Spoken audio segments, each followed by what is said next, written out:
A Bíblia foi escrita de tal maneira que todas as coisas que são necessárias para a pessoa se tornar um cristão, sabe, viver como cristão, desenvolver como um cristão, estão claras para que a gente venha a entender. É óbvio que existem algumas passagens da Bíblia, alguns mistérios que a gente não consegue entender muito.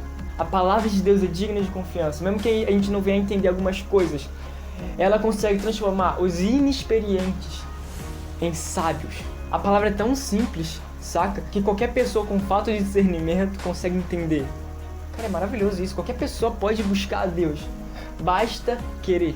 Isso eu acho muito louco, porque Deus ele não veio para os sábios. Deus ele não veio para as pessoas ricas. Deus ele veio para todas as criaturas. A sua criação.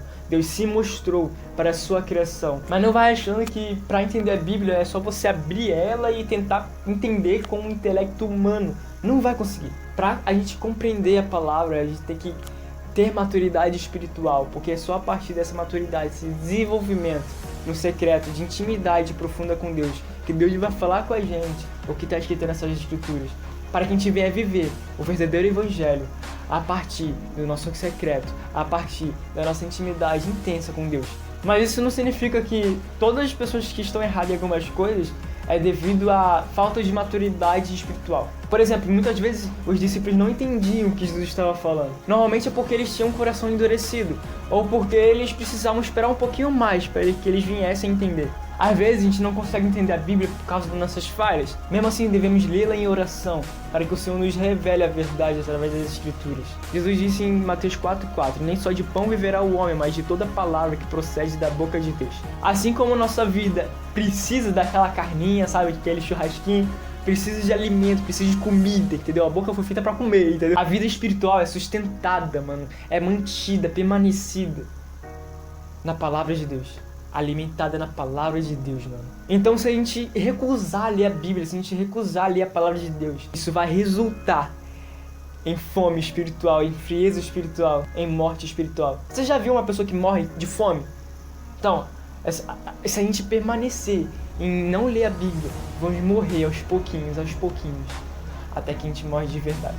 Então, que a gente venha permanecer nele, para que o fogo venha nos consumir por completo, que a gente não venha nos enxergar mais, mas apenas fixar os nossos olhos em Cristo. Além disso, não há outra fonte tão clara, que mostra tão claro, com tanta clareza, a vontade de Deus, tanto quanto a Bíblia. Então, para se tornar um cristão, para crescer como cristão, para viver como cristão, para ser irrepreensíveis diante de Deus, temos que obedecer a palavra, temos que caçar Deus aqui dentro, entendeu? Na Bíblia, Deus nos deu instruções para que a gente venha viver conforme a vontade dele. Ele nos guia, ele dá providência, tudo que a gente precisa para toda boa obra, para a glória dele. Então a gente não precisa saber de todas as coisas, mas permanecer naquilo que ele nos revela através das Escrituras. Procurar conhecer mais e mais a Deus a cada dia. Então o Senhor nos revelou exatamente o que Ele sabe ser melhor para nós.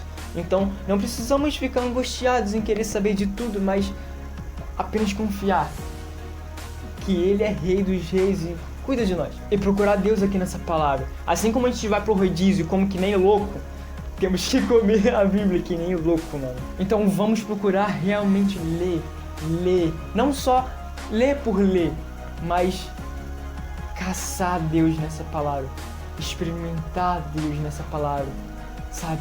Ler a Bíblia, não só por ler, mas ler a Bíblia porque você tem uma vontade tremenda de conhecer esse Deus maravilhoso. Então que a gente venha procurar e fazer as vontades de Deus acima de todas as outras coisas, que Deus seja o nosso maior tesouro, aquilo que nos move a cada dia, aquilo que nos dá força para se mover, que a gente venha se prender ao seu amor. E que a gente venha se mover segundo as tuas vontades, não as nossas. Para que em nós seja feita a vontade de Deus para a glória dele. Porque esse é o nosso prazer.